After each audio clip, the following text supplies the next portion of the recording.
Hi friends, good morning. Welcome to my channel. ಈ video ಬಂದುಬಿಟ್ಟು ಗುರುವಾರ ಬೆಳಗ್ಗೆ ಇನ್ನು ನಾನು ಚಪಾತಿ ಮಾಡೋಣ ಅಂತ ಹೇಳಿಬಿಟ್ಟು ಚಪಾತಿ ಹಿಟ್ಟೆಲ್ಲ ಫಸ್ಟ್ಗೆ ಕಲಸಿಟ್ಟು ಇವಾಗ ಚಟ್ನಿಗೆಲ್ಲ ರೆಡಿ ಮಾಡಿಕೊಂಡೆ. ಶೇಂಗಾ ಚಟ್ನಿ ಮಾಡೋಣ ಅಂತ ಹೇಳ್ಬಿಟ್ಟು ಶೇಂಗಾ ಚಟ್ನಿ ಜೊತೆಗೆ ಸ್ವಲ್ಪ ಶೇಂಗಾ ಜೊತೆಗೆ ಸ್ವಲ್ಪ ಕೊಬ್ಬರಿ ಹಾಕಿ ಚಟ್ನಿ ಮಾಡಿದ್ರೆ ತುಂಬ ಚೆನ್ನಾಗಿರುತ್ತೆ ಟೇಸ್ಟ್ ಮಾತ್ರ. ಇನ್ನು ಸ್ವಲ್ಪ ಶೇಂಗಾ ಬೀಜ ಮತ್ತು ಸ್ವಲ್ಪ ಒಣ ಕೊಬ್ಬರಿ ಮತ್ತು ಸ್ವಲ್ಪ ಹಸಿರುಮೆಣಸಿನ್ಕಾಯಿ, ಒಂಚೂರು ಹುಣಸೆಹಣ್ಣು ಮತ್ತು ಒಂದು ಸ್ವಲ್ಪ ಕೊತ್ತಂಬರಿ ಸೊಪ್ಪು ಮತ್ತು ಉಪ್ಪು, ಚೂರು ಬೆಲ್ಲ ಹಾಕಿದೆ ನಾನು. ಬೆಲ್ಲ ಮತ್ತು ಬೆಳ್ಳುಳ್ಳಿ ಹಾಕ್ಬಿಟ್ಟು ಸ್ವಲ್ಪ ಗಟ್ಟಿಯಾಗಿ ಚಟ್ನಿ ಮಾಡಿದ್ದೆ. ತುಂಬ ಚೆನ್ನಾಗಿತ್ತು ಚಟ್ನಿ ಮಾತ್ರ. ದೋಸೆಗೆ ಅದಕ್ಕೆಲ್ಲ ಚೆನ್ನಾಗಿರುತ್ತೆ. ಚಪಾತಿಗೆ ತುಂಬ ಚೆನ್ನಾಗಿರುತ್ತೆ ಇದು ಶೇಂಗಾ ಬೀಜ ಮತ್ತು ಕೊಬ್ಬರಿ ಹಾಕಿ ಚಟ್ನಿ ಮಾಡಿದರೆ. ಒಂಚೂರು ಗಟ್ಟಿಯಾಗಿ ಮಾಡಿಕೊಂಡೆ, ಸಂಜೆಗೂ ಮತ್ತು ಇರುತ್ತೆ ಅಂತ ಹೇಳಿ. ಇನ್ನು ಚಟ್ನಿ ಎಲ್ಲ ಮಾಡಿ ಸೈಡ್ಗೆ ಎತ್ತಿಟ್ಟು ಇವಾಗ ಚಪಾತಿ ಎಲ್ಲ ಒಸ್ಕೊಂಡು ಇವಾಗ ಬೇಯಿಸ್ತಾ ಇದ್ದೀನಿ. ಚಪಾತಿ ಬೇಯಿಸೋಕ್ಕೆ ಅಡುಗೆ ಎಣ್ಣೆ ಖಾಲಿ ಆಗಿಬಿಟ್ಟಿತ್ತು, ಇರಲಿಲ್ಲ. ಅದಕ್ಕೋಸ್ಕರ ತುಪ್ಪ ಇತ್ತಲ್ವ, ಒಂದು ಚೂರು ತುಪ್ಪ ಹಾಕ್ಬಿಟ್ಟು ಬೇಯಿಸ್ತಾ ಇದ್ದೀನಿ ಈಗ ನೀಟಾಗೆ. ಜಾಸ್ತಿನೇ ಹಾಕಲಿಲ್ಲ, ಚೂರು ಅಷ್ಟೇ ಲೈಟಾಗಿ ಹಾಕಿದೆ. ಇನ್ನು ಎಣ್ಣೆ ಫುಲ್ಲು ಖಾಲಿ ಆಗಿತ್ತಲ್ವ, ಇನ್ನು ಬರೀ ಖಾಲಿ ಚಪಾತಿ ಇನ್ನೇನಂತ ಹೇಳ್ಬಿಟ್ಟು ತುಪ್ಪ ಹಾಕಿ ಸ್ವಲ್ಪ ಬೇಯಿಸೋಣ, ಮತ್ತು ನನ್ನ ಮಗ ಕೂಡ ತಿಂತಾನಲ್ವ, ಚೆನ್ನಾಗಿರುತ್ತೆ ಮತ್ತು ಒಳ್ಳೇದು ಕೂಡ ಅಂತೇಳ್ಬಿಟ್ಟು ಒಂದು ಚೂರು ಹಾಕ್ಬಿಟ್ಟು ಲೈಟಾಗೆ ಚಪಾತಿ ಎಲ್ಲ ನೀಟಾಗಿ ಬೇಯಿಸ್ಕೊಂಡೆ. ಇನ್ನೂ ತುಂಬ ಕೆಲಸ ಇತ್ತು ಇವತ್ತು, ಮತ್ತು ಗುರುವಾರ ಬೇರೆ, ವಾರ ಕೂಡ ಮಾಡಬೇಕಿತ್ತು. ಇನ್ನು ನೆನ್ನೆ ಅಮಾವಾಸ್ಯೆ ಎಲ್ಲ ಮಾಡಿದ್ದೆ, ಆದರೂ ಕೂಡ ಗುರುವಾರ ಅಲ್ವಾ ಮಾಡಬೇಕಂತೇಳ್ಬಿಟ್ಟು ಎಲ್ಲ ನೀಟಾಗಿ ರೆಡಿ ಮಾಡಿಕೊಂಡೆ. ಹಾಯ್ ಫ್ರೆಂಡ್ಸ್, ಟೈಮ್ ಬಂದುಬಿಟ್ಟು ಇವಾಗ 11:45 ಆಗ್ತಾಯಿದೆ. ಇನ್ನು ಊಟ ಕೂಡ ಆಯಿತು, ಸ್ವಲ್ಪ ಕೆಲಸ ಎಲ್ಲ ಮುಗಿಸ್ಕೊಂಡೆ. ಇನ್ನು ವಾರ ಬಂದುಬಿಟ್ಟು ನೆನ್ನೆ ಅಮಾವಾಸ್ಯೆ ಇತ್ತಲ್ವ, ಅಮಾವಾಸ್ಯೆ ಎಲ್ಲ ಮಾಡಿದ್ದೆ. ಸಂಜೆ ಸ್ವಲ್ಪ ನೆಲ ಒಂದು ಒರೆಸಿ ಪೂಜೆ ಮಾಡೋದಷ್ಟೇ. ಇನ್ನು ಬಟ್ಟೆ ಕೂಡ ಹಂಗೆ ಇದ್ದು ಮಡ್ಚಿರ್ಲಿಲ್ಲ, ಎಲ್ಲ ಒಗ್ದಿರೋವೆಲ್ಲ ಹಂಗೆ ಇದ್ದು ಮಡ್ಚಿಲ್ಲ. ಅದಕ್ಕೆ ಇವಾಗ ಎಲ್ಲ ಮಡ್ಚಿಬಿಟ್ಟು ನೀಟಾಗಿ ಕಬೋರ್ಡಲ್ಲಿ ಇಟ್ಬಿಡ್ತೀನಿ, ಅಂದರೆ ದಿವಾನ್ ಕಾಟು ಒಳಗಡೆ ಇಟ್ಬಿಡ್ತೀನಿ ನೀಟಾಗೆ. ಅದಕ್ಕೋಸ್ಕರ ಕುತ್ಕೊಂಡೆ ಬಟ್ಟೆನ ಮಡ್ಚೋಣ ಅಂತ ಹೇಳ್ಬಿಟ್ಟು. ನಮ್ಮ ಗುಂಡ ಬಂದುಬಿಟ್ಟು ನಮ್ಮ ಅಣ್ಣ ಇದ್ದಾರೆ, ಅವ್ರ ಹತ್ರ ಹೋಗಿದ್ದಾನೆ, ಅಲ್ಲೇ ಇದ್ದಾನೆ. ಅದಕ್ಕೋಸ್ಕರ ಬಟ್ಟೆನ ಮಡ್ಚಿಡೋಣ ಅಂತ ಬಂದೆ ಇಲ್ಲಿಗೆ, ಮಡ್ಚಿಡ್ಬೇಕು. ಓಕೆ ಫ್ರೆಂಡ್ಸ್, ವ್ಲಾಗ್ ಕಂಟಿನ್ಯೂ ಆಗುತ್ತೆ ನೋಡಿ, ಸಪೋರ್ಟ್ ಮಾಡಿ. ಇನ್ನು ಬಟ್ಟೆ ಮಡ್ಚೋಣ ಅಂತ ಕೂತ್ಕೊಂಡ್ರೆ ಬಟ್ಟೆ ಮಡ್ಚೋಕ್ಕೆ ಆಗಲಿಲ್ಲ. ಇನ್ನು ನನ್ನ ಮಗನ ಕಟಿಂಗ್ಗೆ ಕಳಿಸ್ಬೇಕಿತ್ತು, ಅದಕ್ಕೋಸ್ಕರ ಅವನಿಗೆ ಸ್ವಲ್ಪ ಮಲಗಿಸ್ಬಿಟ್ಟು ಎಬ್ಬರಿಸಿ ಮತ್ತು ನಮ್ಮ ಅಣ್ಣನ ಜೊತೆಗೆ ಕಟಿಂಗ್ ಮಾಡ್ಸೋಕ್ಕೆ ಕಳಿಸಿದ್ದೆ. ಇನ್ನು ಮಧ್ಯಾಹ್ನ ಕೂಡ ಆಗಿತ್ತು ಅಷ್ಟರಲ್ಲಿ. ಇನ್ನು ಚಿಕ್ಕಮ್ಮ ಕೂಡ ಬಂದರು, ಕೆಲ್ಸಕ್ಕೆ ಹೋಗಿದ್ರು, ಮಧ್ಯಾಹ್ನಕ್ಕೆ ಬಂದುಬಿಡ್ತಾರೆ. ಇನ್ನು ಬರಬೇಕಾದ್ರೆ ಸ್ವಲ್ಪ ಸೊಪ್ಪೆಲ್ಲ ಕಿತ್ಕೊಬಂದಿದ್ರು. ಇನ್ನು ಅದನ್ನು ಕೂಡ ಮಾತಾಡಿಕೊಂಡು ಮತ್ತು ಸ್ವಲ್ಪ ಕಾಫಿ ಮಾಡ್ಕೊಂಡು ಕುಡ್ಕೊಂತ ಚಿಕ್ಕಮ್ಮನ ಹತ್ರ ಮಾತಾಡಿಕೊಂಡು ಸೊಪ್ಪೆಲ್ಲ ನೀಟಾಗಿ ಬಿಡಿಸಿಟ್ಕೊಂಡ್ವಿ ಇಬ್ಬರು ಕೂಡ. ಇನ್ನು ಚಿಕ್ಕಮ್ಮ ಸ್ವಲ್ಪ ತೊಗೊಂಡೋದ್ರು ಮತ್ತು ನನಗೂ ಕೂಡ ಒಂದು ಸ್ವಲ್ಪ ಬಿಟ್ಟೋದ್ರು. ಇನ್ನು ಅಷ್ಟರಲ್ಲೇ ನನ್ನ ಮಗನ ಕಟಿಂಗ್ ಕೂಡ ಮಾಡಿಸ್ಕೊಬಂದ. ಇನ್ನು ಬಂದ ತಕ್ಷಣ ಅವನಿಗೂ ಕೂಡ ನೀರೆಲ್ಲ ಕಾಸಿದ್ದೆ, ಒಲೆ ಮೇಲೆ ನೀರು ಇಟ್ಟಿದ್ದೆ ಆಗಲೇ ಅವ್ರು ಹೋಗೋಕ್ಕಿಂತ ಮುಂಚೆನೇ. ಇನ್ನು ಚೆನ್ನಾಗಿ ಬಿಸಿ ನೀರೆಲ್ಲ ಚೆನ್ನಾಗಿ ಕಾದಿದ್ದು. ಇನ್ನು ಸ್ನಾನ ಮಾಡಿಸಿ ಅವನು ಕೂಡ ರೆಡಿ ಮಾಡಿ ಇವಾಗಲೇ ಸ್ನಾನ ಮಾಡಿಸ್ಬಿಟ್ಟೆ. ಅಲ್ಲಿಂದ ಬಂದ ತಕ್ಷಣವೇ ಕೂದಲು ಜಾಸ್ತಿ ಬೆಳೆದಿತ್ತು, ಪಾಪ ನೋವಾಗಿತ್ತೇನೋ ಗೊತ್ತಿಲ್ಲ. ಅದು ಮಿಷಿನ್ ಇಡ್ತಾರಲ್ವ, ಸ್ವಲ್ಪ ಸೈಡಲ್ಲೆಲ್ಲ ಸ್ವಲ್ಪ ನೋವು ಬರುತ್ತೆ, ಅದಕ್ಕೋಸ್ಕರ ಆಗಲೇ ಮುಖ ಎಲ್ಲ ಸಪ್ಪೆ ಹಾಕ್ಕೊಂಡ್ಬಿಟ್ಟಿದ್ದೆ. ಇನ್ನು ಬಿಸಿನೀರು ಬೇರೆ ಸ್ನಾನ ಮಾಡಿಸ್ಬಿಟ್ಟು ಬಂದ ತಕ್ಷಣವೇ, ಅದಕ್ಕೆ ಸ್ವಲ್ಪ ಅಳಕ್ಕೆ ಸ್ಟಾರ್ಟ್ ಮಾಡಿದ್ದೆ. ಇನ್ನು ಹಂಗೂ ಹಿಂಗೂ ಸ್ವಲ್ಪ ಸಮಾಧಾನ ಮಾಡಿ ಅವನ ಜೊತೆ ಹಂಗೆ ಟೈಮ್ ಸ್ಪೆಂಡ್ ಮಾಡಿ ಇನ್ನು ಆಟ ಆಡಲಿ ಅಂತೇಳ್ಬಿಟ್ಟು ಅವನ ಪಾಡಿಗೆ ಅವ್ನು ಬಿಟ್ಟೆ. ಇನ್ನು ಚಿಕ್ಕಮ್ಮ ಕೂಡ ಮನೆಗೆ ಹೋದರು, ಕೆಲಸ ಇದೆ ಅಂತೇಳ್ಬಿಟ್ಟು. ಇನ್ನು ನಾನು ಕೂಡ ಪಾತ್ರೆ ಎಲ್ಲ ಹಂಗೆ ಇದ್ದು ಪಾತ್ರೆ ಎಲ್ಲ ಹೊರಗಡೆ ಇಟ್ಬಿಟ್ಟು ಇನ್ನು ಸ್ವಲ್ಪ ನೀಟಾಗಿ ಎಲ್ಲ ಕಸ ಎಲ್ಲ ಗುಡಿಸ್ಕೊಬಂದು ಇನ್ನು ಸೊಪ್ಪೆಲ್ಲ ತುಂಬಿಡ್ತಾ ಇದ್ದೀನಿ. ಇಷ್ಟು ಸೊಪ್ಪು ಕೊಟ್ಟಿದ್ದರು, ನಾಳೆಗೆ ಸ್ವಲ್ಪ ಏನಾದರೂ ಬಿಸಿ ಮುದ್ದೆ ಮಾಡಿಕೊಂಡು ಸೊಪ್ಪು ಮಾಡ್ಕೊಳೋಣ ಅಂತ ಹೇಳಿ ಅದನ್ನು ಕೂಡ ನೀಟಾಗೆಲ್ಲ ತುಂಬಿ ಇಡ್ತಾಯಿದ್ದೀನಿ. ಈ ಥರ ಕೆಲ್ಸಕ್ಕೆ ಹೋಗ್ತಾರಲ್ವ, ಅಲ್ಲಿ ಸ್ವಲ್ಪ ಸೊಪ್ಪು ಅದು ಇದು ಇರುತ್ತೆ. ಇನ್ನು ಸೊಪ್ಪು ಕೂಡ ಬೆಳೀತಾರೆ, ಈ ಕಡೆ ಒಂದು ಚೂರು ಹಾಕಿರ್ತಾರೆ. ಇನ್ನು ಕೆಲ್ಸಕ್ಕೆ ಹೋದಾಗ ಕೇಳಿ ಕಿತ್ಕೊಂಬರ್ತಾರೆ. ಆ ಸೊಪ್ಪು ಬಂದುಬಿಟ್ಟು ಅದಕ್ಕೆ ಏನೋ ಸ್ವಲ್ಪ ಮೆಡಿಷನ್ ಹೊಡೆದಿದ್ರಂತೆ, ಅದಕ್ಕೋಸ್ಕರ ಅದನ್ನ ಕಿತ್ಕೊಂಬಂದಿಲ್ಲಮ್ಮ, ಇದನ್ನು ಅಷ್ಟೇ ತೊಗೊಂಬಂದಿದ್ದೆ ಅಂತ ಹೇಳಿದ್ರು.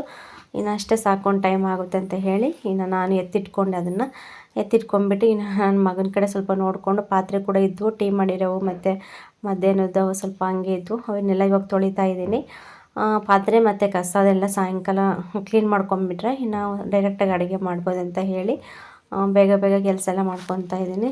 ಇನ್ನೂ ಒಂದು ಕಡೆ ತುಂಬ ಬೇಜಾರಾಗ್ತಾ ಇದೆ, ಯಾಕೋ ನನ್ನ ಚಾನಲ್ಲೇ ಗ್ರೋತ್ ಆಗ್ತಾ ಇಲ್ಲ, ಅದು ಒಂದು ಸ್ವಲ್ಪ ಬೇಜಾರು. ವೀಡಿಯೋಸ್ ಮಾಡೋಕ್ಕೆ ಕೂಡ ನನಗೆ ಯಾಕೋ ಮಾಡೋಣ ಬೇಡ ಅನ್ನೋ ಥರ ಅನ್ನಿಸ್ತಾ ಇರುತ್ತೆ.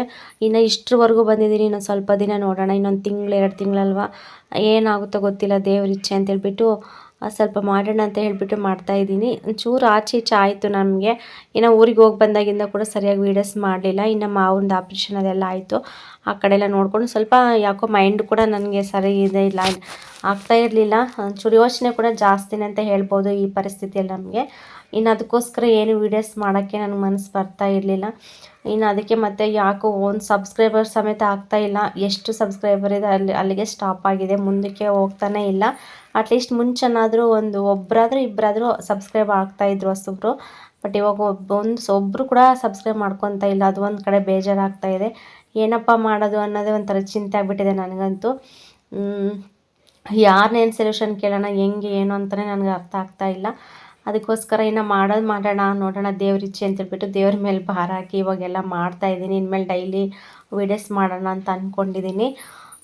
ಅದಕ್ಕೋಸ್ಕರ ನಿಮ್ಮೆಲ್ಲರ ಸಪೋರ್ಟು ನನಗೆ ತುಂಬ ಮುಖ್ಯ ಆಗಿದೆ. ಇವಾಗ ಅಟ್ಲೀಸ್ಟ್ 1,000 ಜನ ಸಬ್ಸ್ಕ್ರೈಬ್ ಆದರೆ ನೋಡೋಣ, ಆ ಕಡೆ ನಿಧಾನಕ್ಕೆ ಮಾನಿಟೈಸೇಷನ್ ಆನಾದ್ಮೇಲೆ ಸ್ವಲ್ಪ ಲೇಟಾದರೂ ಪರವಾಗಿಲ್ಲ ಅನ್ನೋ ಥರ ಆಗುತ್ತೆ. ಆದರೂ ಕೂಡ ಫಸ್ಟ್ನೇ ಸ್ಟೆಪ್ಪೇ ನನ್ನ ಕೈಯಲ್ಲಿ ದಾಟೋಕ್ಕಾಗ್ತಾಯಿಲ್ಲ. ಇನ್ನು ಅಷ್ಟೊಂದು ಎಲ್ಲಿ ನಾನು ಮಾಡ್ಕೊಂಡು ಹೋಗ್ತೀನಿ ಅನ್ನೋದೇ ನನ್ನ ಮೇಲೆ ನನಗೆ ಕಾನ್ಫಿಡೆನ್ಸ್ ಇಲ್ಲದೋ ಥರ ಆಗಿಬಿಟ್ಟಿದೆ.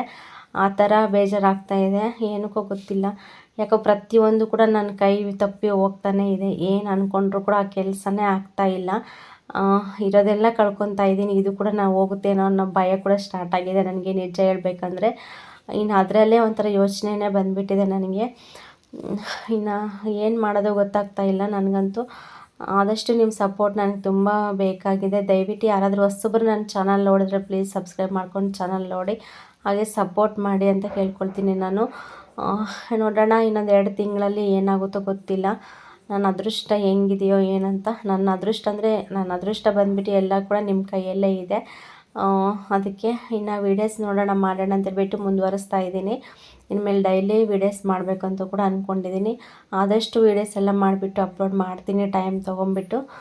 ಇನ್ನು ಪಾತ್ರೆ ಎಲ್ಲ ತೊಳೆದ್ಬಿಟ್ಟು ಕಸ ಎಲ್ಲ ಗುಡಿಸಿ, ಇನ್ನು ಗುರುವಾರ ಆಗಿರೋದ್ರಿಂದ ಸ್ವಲ್ಪ ನೆಲ ಕೂಡ ಎಲ್ಲ ಒರೆಸ್ಕೊಂಡೆ ಒಳಗಿಂದ ಮಾತ್ರ. ಇನ್ನು ಚಪ್ಪರದ ಕೆಳಗೆ ಒರೆಸ್ಲಿಲ್ಲ. ಇನ್ನು ಒಳಗಿಂದು ಮತ್ತು ರೂಮೆಲ್ಲ ಒರೆಸ್ಬಿಟ್ಟು ಇವಾಗ ಬಟ್ಟೆ ಎಲ್ಲ ಮಡಿಸ್ತಾ ಇದ್ದೀನಿ. ಬೆಳಗ್ಗೆನೇ ಬಟ್ಟೆ ಎಲ್ಲ ಮಡಿಸಿಡೋಣ ಅಂದ್ಕೊಂಡೆ, ಆಗಲಿಲ್ಲ. ಅದಕ್ಕೆ ಇವಾಗ ಸಾಯಂಕಾಲ ಆಗಿತ್ತಲ್ವ, ಇನ್ನು ನನ್ನ ಮಗ ಕೂಡ ಮಾತಾಡಿಸ್ತಾ ಇದ್ದ. ಅವನ ಕಡೆ ಕೂಡ ನೋಡಿಕೊಂಡು ಬಟ್ಟೆ ಎಲ್ಲ ಫೋಲ್ಡ್ ಮಾಡಿ ಇಡ್ತಾಯಿದ್ದೀನಿ ನೀಟಾಗೆ. ಇನ್ನು ನನ್ನ ಮಗ ಅಂತೂ ಮಾತಾಡಿಸ್ತಾನೇ ಇದ್ದ. ನನ್ನ ಬಟ್ಟೆ ಮಡ್ಸೋಕ್ಕೂ ಕೂಡ ಬಿಡ್ತಾ ಇರಲಿಲ್ಲ. ನಾನು ಬಟ್ಟೆ ಮಡ್ಸೋಣ ಅಂತ ಮುಂದೆ ನೋಡಿದ್ರೆ ಅಮ್ಮ ಅಮ್ಮ ಅಮ್ಮ ಅಂತ ಮಾತಾಡಿಸ್ತಾನೇ ಇದ್ದ ಅವನಂತೂ.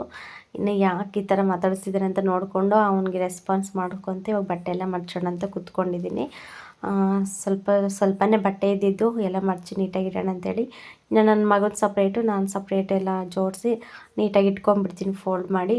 ಮತ್ತು ತೊಗೊಳ್ಬೇಕಾದ್ರೂ ಕೂಡ ಈಸಿ ಆಗುತ್ತೆ. ಇನ್ನು ಅದಕ್ಕೋಸ್ಕರ ಮತ್ತು ಸ್ವಲ್ಪ ಖಾಲಿ ಇದ್ದೀನಿ, ತುಂಬ ಖಾಲಿ ಅನ್ನಿಸ್ತಾ ಇದೆ. ಈಗಂತೂ ಅಂಗಡಿ ಇದ್ದಿದ್ರೆ ನನಗೇನು ಇಷ್ಟೊಂದು ಬೇಜಾರು ಅನ್ನಿಸ್ತಾ ಇರಲಿಲ್ಲ. ಮತ್ತು ಅಷ್ಟೊಂದು ನನಗೆ ಸೋಂಬೇರಿತನನೂ ಅಂತಲೂ ಅನ್ನಿಸ್ತಾ ಇರಲಿಲ್ಲ. ಒಂಥರ ಲೇಜಿನೆಸ್ ಆಗಿಬಿಟ್ಟಿದೆ ನನಗಂತೂ. ಲೇಜಿನೆಸ್ ಅನ್ನೋದಕ್ಕಿಂತ ಖಾಲಿ ಇದ್ದೀನಲ್ವ, ಖಾಲಿ ಇದ್ದಷ್ಟು ಯೋಚನೆಗಳು ಜಾಸ್ತಿ ಬರ್ತಾಯಿದೆ ನನಗೆ. ಏನು ಮಾಡೋದು ಏನು ಅಂತಂದು ಮುಂದೆ ಹೆಂಗಪ್ಪ ಜೀವನ ಅನ್ನೋದೇ ಆಗಿಬಿಟ್ಟಿದೆ. ಇನ್ನು ನಮ್ಮ ಮನೆಯವ್ರದ್ದು ಪೇಮೆಂಟ್ ಅಂತೂ ಜಾಸ್ತಿ ಆಗ್ತಾನೇ ಇಲ್ಲ ಅವ್ರದ್ದು. ಯಾವಾಗಲೋ ಒಂದು ಸತಿ ಬೇಕು, ಎಮರ್ಜೆನ್ಸಿ ಬೇಕು ಅಂದರೆ ಮಾತ್ರ ಅವರು ರೆಸ್ಪಾನ್ಸ್ ಮಾಡಿ ಕೊಡ್ತಾ ಇದ್ದಾರೆ, ಇಲ್ಲಾಂದರೆ ಕೊಡೋದೇ ಇಲ್ಲ ಅಂತ. ಅಂದರೆ ಅವ್ರ ಹತ್ರನೂ ಇವಾಗ ಸ್ವಲ್ಪ ಪ್ರಾಬ್ಲಮ್ ಆಗಿದೆ ಅಂತೆ, ಅವರು ಕೂಡ ಕೊಡೋಕ್ಕಾಗ್ತಾ ಇಲ್ಲ. ಇನ್ನು ಮನೆ ಮೇಂಟೈನ್ ಕೂಡ ತುಂಬ ಕಷ್ಟ ಆಗ್ತಾಯಿದೆ. ಹೆಂಗಪ್ಪ ಜೀವನ ಅನ್ನೋದೇ ಒಂದು ದೊಡ್ಡ ಟಾಸ್ಕ್ ಆಗಿಬಿಟ್ಟಿದೆ ನನಗಂತೂ. ಓಕೆ ಫ್ರೆಂಡ್ಸ್, ಈ ವ್ಲಾಗ್ ಇಷ್ಟ ಆದರೆ ಲೈಕ್ ಮಾಡಿ.